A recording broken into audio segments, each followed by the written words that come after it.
Olha, graças a Deus por mais um primeiro dia de semana. Obrigado pela presença de cada um de vós. Obrigado pelo calor que concedem, pela vossa presença, pelo vosso carinho e pela ajuda em aqui estarmos todos. E assim, todos, como um só, a lembrarmos que isto é possível pela graça e pelo favor do Senhor nosso Deus. E eu poria uma pergunta a todos vós, assim, a título, muitas vezes põe assim, slogans. E há um slogan também que diz assim: conhece-te a ti próprio. E eu pergunto a cada um de vós, cada um medite sobre isso: conhece-te a ti próprio, conhece-te a ti mesmo. Se o homem tivesse que dar uma descrição de si mesmo, incluindo os traços da sua personalidade, do seu caráter, os seus pontos fortes e os seus pontos débeis, será que ele conseguiria dar um retrato bastante completo? Será que ele seria capaz de se ver a si mesmo como os demais o veem? Sobretudo quanto aos aspectos negativos da sua própria vida?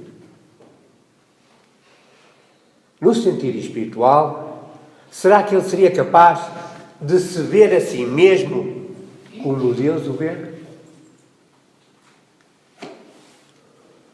É tremendo, ou quase impossível.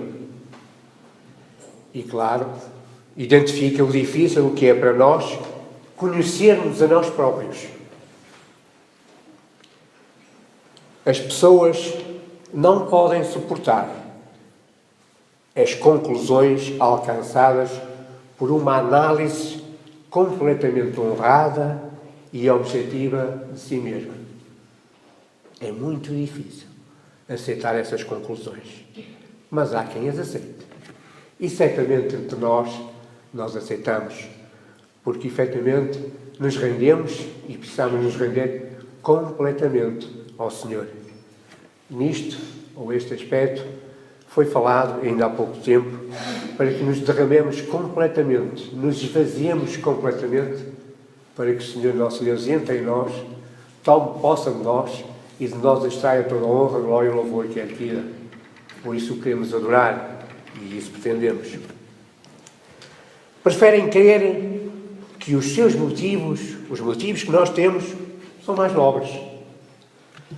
Que o seu caráter moral é superior e que, no geral, nós somos melhores pessoas do que somos na realidade.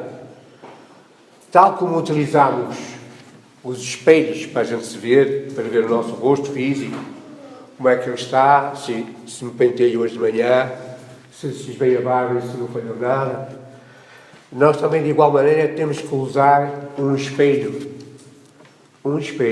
para ver a nossa imagem verdadeira da nossa alma, o nosso verdadeiro eu. A Bíblia, a Palavra do Senhor, é o eu moral e espiritual, a alma, do mesmo modo ou forma que é o espelho para cada um de nós. Se fôssemos um pintor e nós quiséssemos fazer um autorretrato, das duas uma, ou pintávamos o retrato de cor, sabendo todos os nossos pormenores, e íamos desenhando nossos pormenores. Claro que se houvesse alguma imperfeição, alguma falha que a gente não gostasse, um sinal ou coisa parecida, a gente tentava disfarçar. Mas seja como for, nós tentávamos fazer o nosso autorretrato daquilo que nós pensávamos. Ou então, utilizávamos o espelho para ver a nossa imagem e, efetivamente, desenhávamos, fazíamos o nosso autorretrato. 1 Coríntios 13:12 diz-nos a palavra do Senhor que, porque agora vemos por espelho em enigma, mas então veremos face a face. Agora conheço em parte, mas então conhecerei como também sou conhecido. E Tiago, no capítulo 1, versículo 3, diz: porque se alguém é ouvinte da palavra e não cumpridor, é semelhante ao varão que se contempla ao espelho e vê o seu rosto natural. Nenhum artista, pois, ao fazer isso, não vai, digamos, ao fazer autorretrato, vai tentar ver-se a si próprio. De igual modo, nenhum ser humano pode obter um retrato exato de si mesmo sem usar a palavra do Senhor. Não temos hipóteses. Se não usarmos a palavra do Senhor, jamais podemos dar resposta a esta questão, a este slogan: conhece-te a ti mesmo. Porque, humildemente, irmãos, reconhecidamente, aquele que se aproxima de Deus vai chegar a um ponto de dizer que, efetivamente, não se conhece a si próprio. E se não foste tu, Senhor, a usar-me, se não foste tu a tomar posse de mim mesmo, se não foste tu digamos, a ser o meu motivo, ou os motivos, porque nos faz rir, chorar, andar, trabalhar, fazendo tudo como para o Senhor, se não foste tudo, nunca mais conseguiremos ver isso, como é que nós somos realmente, e responder à questão. Sem dúvida, tal como alguém pode recusar ou ignorar a informação obtida ao espelho, quando olhamos para o espelho, para corrigir se eu não me penteei, ou corrigir uma certa intimada mancha que esteja no vestido ou no casaco, também pode recusar ver-se e retificar a sua vida, não respeitando o espelho divino, ou seja, a Bíblia.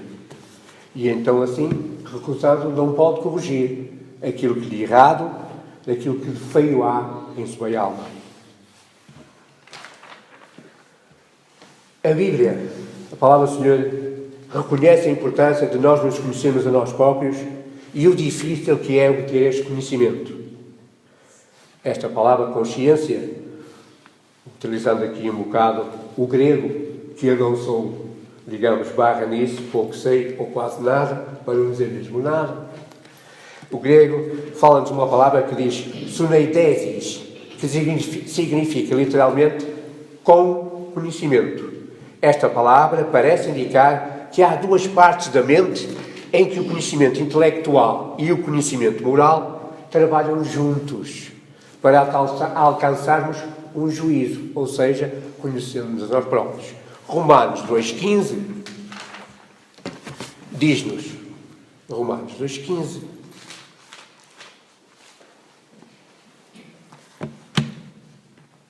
os quais mostram a obra da lei inscrita em seus corações, testificando juntamente com a sua consciência e os seus pensamentos, quer acusando-os ou ofendendo-os. E a palavra do Senhor também tem outras passagens bíblicas que nos alerta disso mesmo. Portanto, a Bíblia parece referir-se à existência do subconsciente quando admoesta e a não enganarmos a nós próprios. Ou seja, do nosso subconsciente, da nossa consciência, há alguma parte do subconsciente que nós muitas vezes guardamos.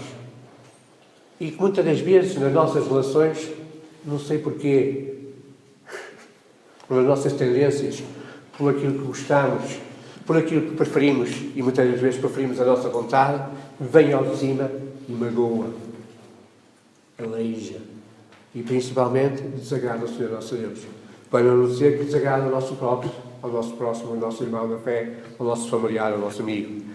A Bíblia se descreve como um espelho no qual o homem se examina, porém pode ver-se na Bíblia tal qual ele é, como é que nós somos.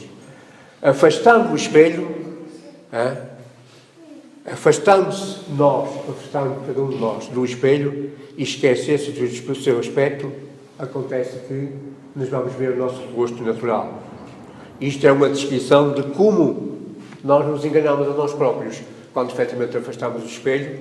Neste caso, quando afastamos a palavra do Senhor, deixamos o pomos de parte e não a utilizamos no dia a dia para cumprimentar os nossos filhos, cumprimentar o nosso familiar, mais cumprimentar o nosso patrão ou o nosso vizinho, que ainda ontem uma vizinha me insultou ou coisa parecida. E nós não utilizamos esse espelho, ou seja, a palavra do Senhor, para ver-nos como é que nós somos e como é que temos que proceder. Um homem se vê tal qual como é, mas finge não ser assim. Isto é comparável ao homem que ouve a palavra de Deus, porém não faz nada para aplicá-la a si mesmo, corrigindo os seus defeitos. Falámos aqui muitas das vezes de outra maneira, dizendo que nós precisamos ser fazedores de palavra. A palavra do Senhor nos exorta e nos chama a atenção para que a pratiquemos por em prática. É isso mesmo. O homem que ouve a palavra de Deus e não faz nada para aplicá-la a si mesmo, para corrigir os seus defeitos, não se conhece a si mesmo, nem jamais se vai conhecer. Alguns dos pecados são ocultos. O Salmo 19:12 fala-nos disso mesmo, de pecados ocultos, aqueles que estão escondidos entre nós, muito lá escondidos e que nós não entregamos ainda ao Senhor. Muitas vezes a gente diz, antes de fazer qualquer coisa, será que isto agrada a Deus? Será que eu, conhecendo-me a mim próprio, estou a fazer aquilo do quanto provar ao Senhor? Será que me estou a ver ao espelho? Não o espelho que tem lá em casa, cada um de nós terá para fazer, digamos, para se pentear, para ajeitar a gravata, se está o nó do sítio, ou bem vestido. Não esse espelho, e este tema. Por isso exortamos muitas das vezes a consultar este espelho, a olhar para ele e a tentar nos ver refletidos no espelho, para que o espelho nos mostre. Porque falando de outras pessoas, fala de nós próprios, se estamos na mesma situação. Existe um conflito que todos nós conhecemos, certamente todos nós conhecemos e já ouvimos falar. Um conflito em quase todos os seres humanos. Por uma parte, a nossa consciência nos diz que temos que fazer o que é correto, o que é justo, o que é agradável a Deus. Mas, por outro lado, a nossa vontade, o nosso desejo. Eu estava também na cama hoje, por acaso estava um bom dia, até queria ir até ao parque da cidade. Vir aqui, diz-nos que podemos fazer, digamos, o contrário, aquilo que me apetece, aquilo que é agradável. Romanos, capítulo 7, versículos 14 a 23. Eu transcrevi para aqui a passagem, mas se quiserem podem acompanhar. Romanos, capítulo 7, versículos 14 a 23, diz assim a palavra do Senhor. Porque bem sabemos que a lei é espiritual, mas eu sou carnal, bendito sobre o pecado. Porque o que eu faço, não o aprovo, pois o que eu quero, isso não faço, mas o que aborreço, isso faço. E se faço o que não quero, consinto com a lei, que é boa. De maneira que agora, já não sou eu que faço isto, mas o pecado que habita em mim. Porque eu sei que em mim, isto é, na minha carne, não habita bem algum. E com o querer, e como o querer está em mim, mas não consigo realizar o bem. Porque não faço o bem que quero, mas o mal que não quero, esse faço. Ora, se eu faço o que não quero, já não faço eu, mas o pecado que habita em mim. Acho então esta lei em mim, que, quando quero fazer o bem, o mal está comigo. Porque, segundo o homem interior, tenho prazer na lei de Deus, mas vejo nos meus membros outra lei que batalha contra a lei do meu entendimento e me prende debaixo da lei do pecado que está nos meus membros. Gálatas 5,17. Porque a carne cobiça contra o espírito e o espírito contra a carne, e estes opõem-se um ao outro, para que não façais o que quereis. Para solucionar este conflito, muitos simplesmente entram num estado de negação. Ou então, por isso, simplesmente deixam-se. Corre. Mas neste estado de negação, no qual se convencem a si mesmos para poder crer que o mal que estão fazendo é bom.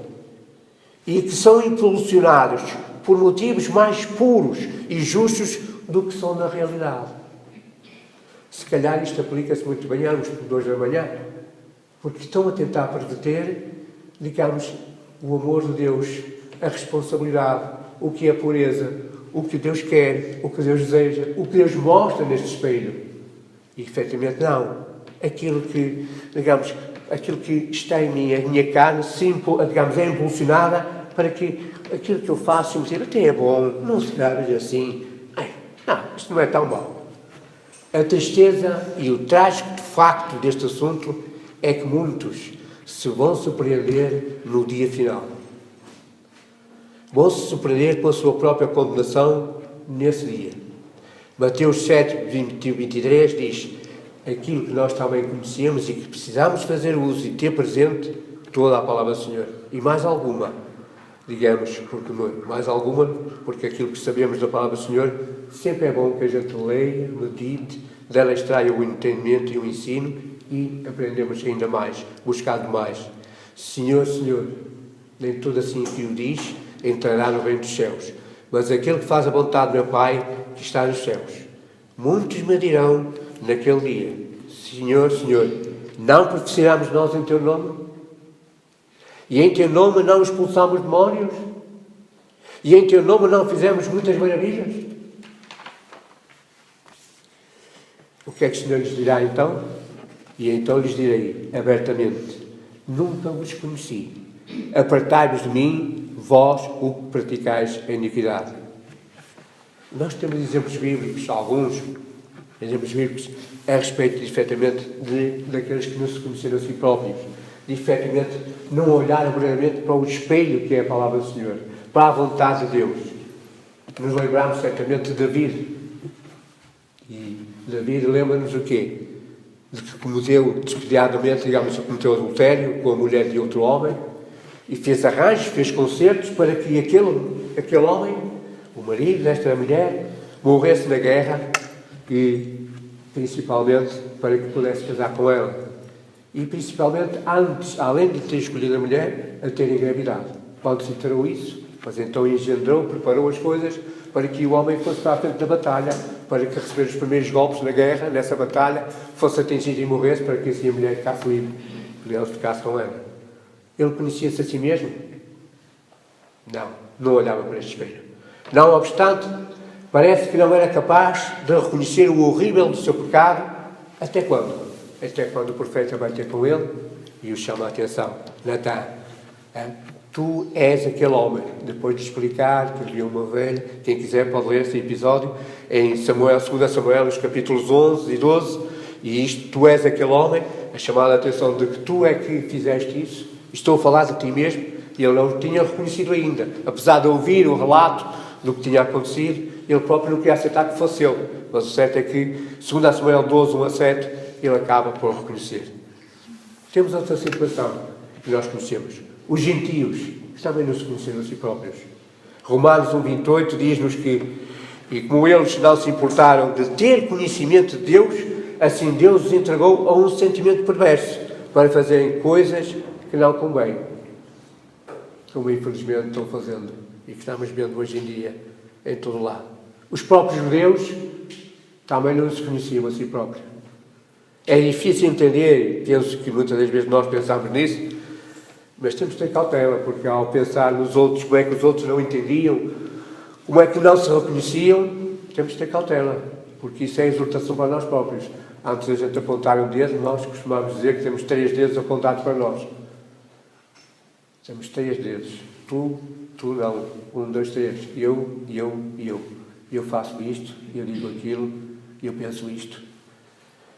É difícil entender como os judeus puderam observar os milagres de Jesus, ouvir os seus ensinos, conhecer o cumprimento das profecias do Antigo Testamento e ainda assim resistir ao Senhor Jesus, recusá-lo. Fecharam os olhos espirituais para se não verem a si mesmos tal como eram. Mateus 13, 15. E outra parte caiu em pedregais, onde não havia terra bastante, e logo nasceu, porque não tinha terra funda. Isto acontecia com o coração destas pessoas, e pode acontecer com o coração de cada um de nós, se nós nos estivermos atentos e não nos pusermos a todo o nosso ser nas mãos do Senhor, para que o Senhor nos alimente e nos crie um terreno próprio, uma terra bem preparada para que ganhe raiz em nós a sua palavra. Sua preferência é enganar-se a si mesmo, e seu desejo de não se conhecerem a si próprios, tal como eram, foi tão forte que os conduziu àquilo que conduziu e que nós sabemos, a um horrível estado de evidente hipocrisia. Tão profunda foi a sua hipocrisia que eles puderam mentir e infringir a lei de Deus, matando Jesus.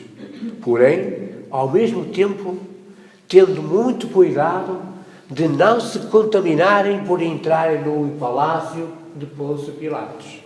estavam preocupados em cumprir a lei, não entrando no palácio de Pôncio Pilatos. Preocupados, mas entretanto consentiram no voto do Senhor Jesus. João 18, 28.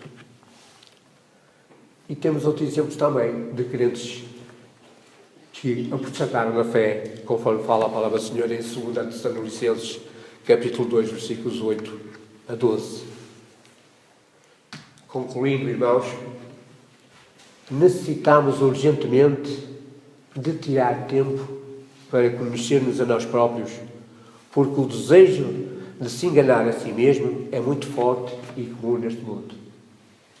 Por isso, tantas vezes exertamos, e uma vez mais, a oração e a meditação da palavra do Senhor e o desejo que todos nós, e eu inclusive, pôr em prática a palavra do Senhor. O Senhor é o nosso Criador. Ele conhece os nossos aspectos mais pequeninos pormenores. Ele sabe o dia da manhã. Nós amanhã não chegaremos, a não ser que Deus permita. Mas Ele sabe quando vai terminar a nossa vida aqui. E conhecendo-nos como nos conhece, sendo o nosso Criador, quem é melhor do que Ele para dizer o que é preciso para nós? Por isso, como o Pai amado, como o Pai que nos ama, Ele permitiu que até nós chegássemos a Sua palavra para a gente o conhecer e saber o que é que Ele pede de nós. Dê-nos exemplos e provou o seu amor através de Jesus Cristo. Todos devem perguntar-se: como é que eu sou na realidade? Como é que eu sou? Temos que examinar-nos a nós próprios, nosso coração e nossos motivos à luz da palavra de Deus. 2 Coríntios 13, 5, que diz: examinai-vos a vós mesmos, se permaneceis na fé, provai-vos a vós mesmos. Ou não sabeis, quanto a vós mesmos, que Jesus Cristo está em vós, se não é que já estáis reprovados. E não esqueçais, irmãos, de que a condenação do juízo final só será mais triste para aqueles que têm passado toda a vida a enganarem-se a si próprios. Não se enganem a si próprios e não deixem para amanhã aquilo que podem fazer hoje. O dia da salvação, a oportunidade é agora, é neste momento. Obrigado pela vossa atenção.